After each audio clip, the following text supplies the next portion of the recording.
Hello everyone, and welcome back to this week's video. So this week I'm gonna work on my Christmas doll, and for that I'm gonna need this Draculaura, and she's a Gen 3. I could not wait to work with a Gen 3, so here we go. It's used. I bought it on Marketplace. It's not my original. I would not have done anything to her if I didn't have a spare. So without further ado, let's go to the video. So for the second seasonal doll, I thought I would do a Nelf on the shelf. I tried to find some inspiration on Pinterest, and that's when I came upon this picture. She is just so cute. I love it. She was posted by... So to start on this design, I really wanted to do the outfit. For that, I used some transfer paper and did some quick tests.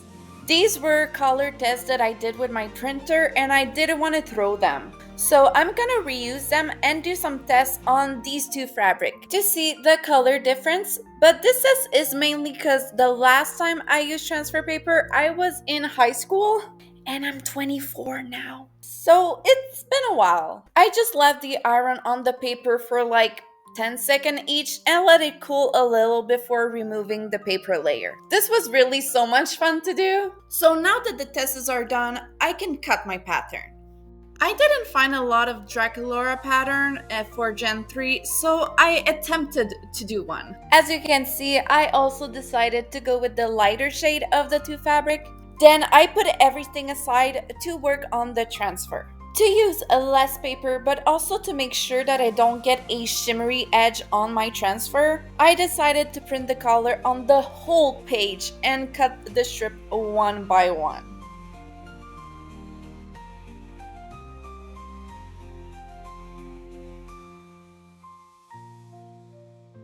Like always, I'm still gonna remind you guys that I'm not an expert and to not do what I do. First of all, since I didn't trim the little things like right for the length that I needed it, when I did iron it on, well, I did iron some pieces on my iron board. So technically, I kind of ruined it. But for you guys that have been on my channel for long enough, you know that the last time I really used this iron board was when I did my map. And when I did them, well, I used a lot of tea and flavor stuff. So when I did iron all of them, well, the scent kind of embedded in my iron board. I cannot get rid of it, and since that everything I've ironed smelled like tea. I'm gonna do a new one in the near future, so I was just like, okay, whatever, I'm not gonna bother with doing all these extra steps because I know I want to change it anyway. I'm just doing it that way.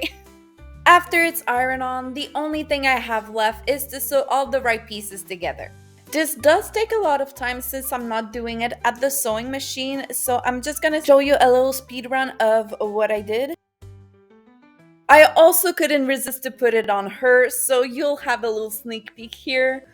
You know, I want to know if it fits or not.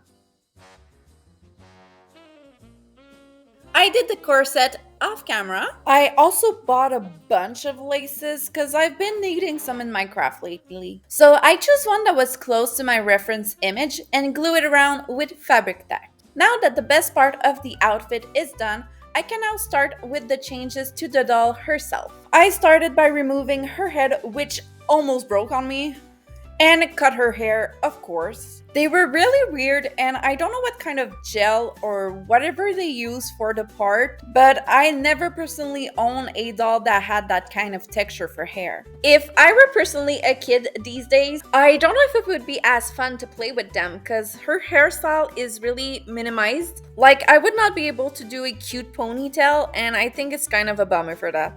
This is how she looks like after I remove her face paint. And now try to with this instrument to do the hair. For a couple of the past doll videos, I've been using a needle that I cut the loop off, and it's been working super well. The only thing with that is since I don't have a grip, I need to pierce the head with the needle on the table. And if you guessed what's at the end of the other end of the needle, you guessed it, the super pointy end. So my table is getting a big hit. I do want to try to preserve it, you know, if I'm going to do that every month, so I'm going to try to use this going forward. For this reroute, I tried to add less hair than ever, because my last doll had a lot of hair and made the styling way harder. She does have a little bit of bald spot, so I should have put a little bit more, but this is way better to work with. Gen 3 Draculaura is known to have thin hair, so I should have taken that into consideration. But most of the head is gonna be covered by the hat, so I really did all of that just to make the hair more manageable at the styling stage.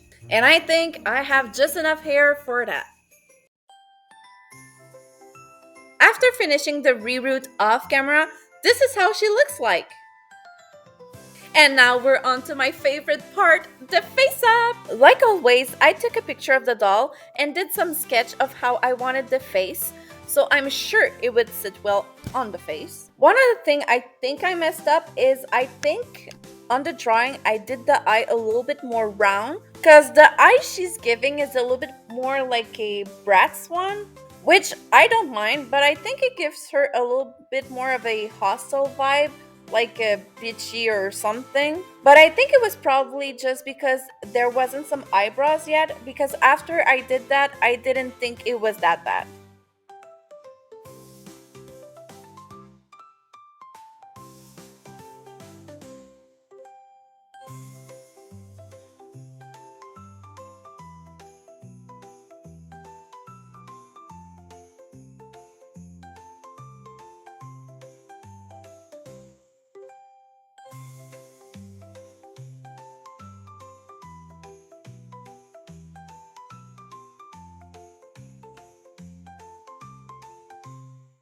Now we're at the part of the video where I do the final touches like the hairstyling, which I think ended up perfect.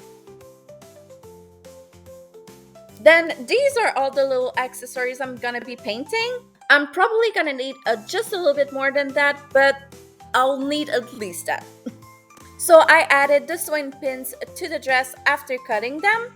I really tried to place them with no real order, but always in the middle of each section.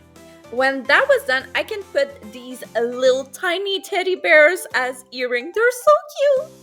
I painted them the same color as her eyes, and I think it gives us a little hint on her previous job as a working elf. Now I can secure her hat to her head with one of the small pins. I'm gonna add more like the design, but that was the last one I had made. I just wanted the hat on her head so everything would sit correctly on her head.